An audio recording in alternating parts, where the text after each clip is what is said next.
brought you tea. Oh, sweet. Thanks. What's all the post? You know it's that time of the month again. Already? Already. Okay. Hit me.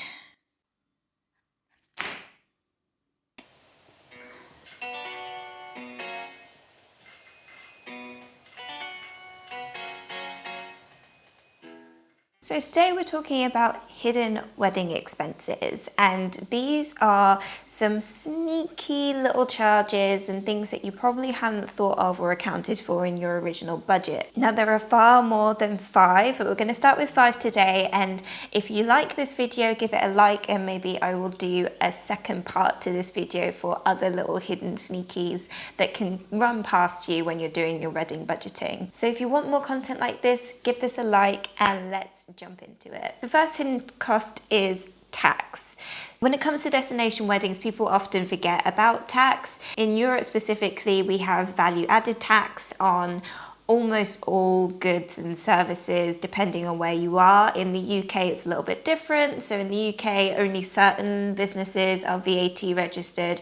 In Portugal every business is VAT registered and everyone has to pay VAT. In Portugal it's 23%, which is really high. It's like a quarter of everything extra, and often the price that Portuguese suppliers and venues give you on their brochures and menus, etc., are actually the exclusive of VAT, and you have to add VAT on afterwards.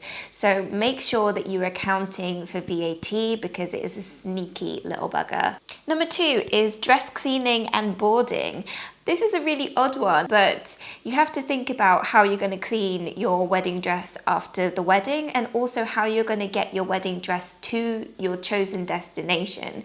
Now, the best way of actually taking your wedding dress overseas is to buy it a ticket and for it to have its own seat. Now that could be extremely expensive. It may not be possible for you, but if it is, you need to account for it in your budget. If it isn't possible for you, then you can buy special holdalls to hold your dress.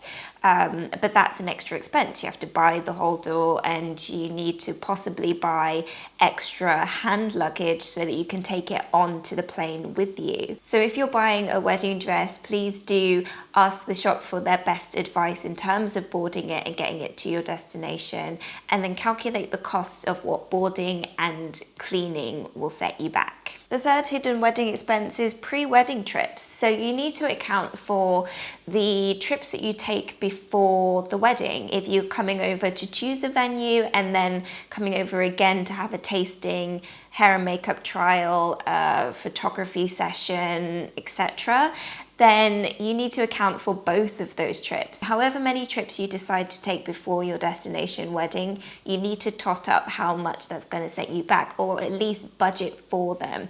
So you'll need to budget for your flights, your accommodation, your food, any activities that you decide to do, any touristy things that you decide to do. Those are all extra costs and technically extra wedding costs. So make sure that they are accounted for. The fourth hidden expense is pet care. This is a really funny one, but not one that people tend to think of straight away.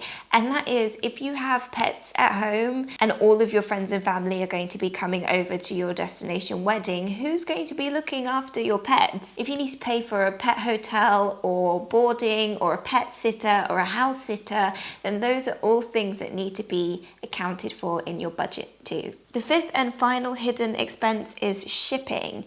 So this could be shipping your invitations from where they're being designed to you and then to you to everyone else. So the cost of stamps, the cost of postage. This could be shipping larger items. Say if you order a garden game from Etsy and send it to the venue or your wedding planner to look after ahead of your wedding, and the shipping cost of that being sent overseas. If you yourself are shipping ahead some of your wedding items that you have DIY'd, like a backdrop for your ceremony or a handmade table plan or any kind of DIY bits that you want to be there before you get there, then those all need to be accounted for too.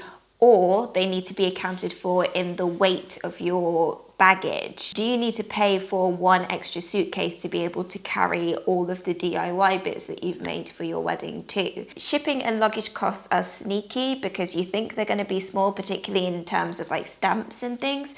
But when you times it to scale for the amount of people that you invite to your wedding, it's not so small anymore. And those are 5 hidden wedding expenses that you probably haven't thought of. As I said, there could be more, so if you want me to make more videos like this, then I can absolutely make another one, a part 2 to this video.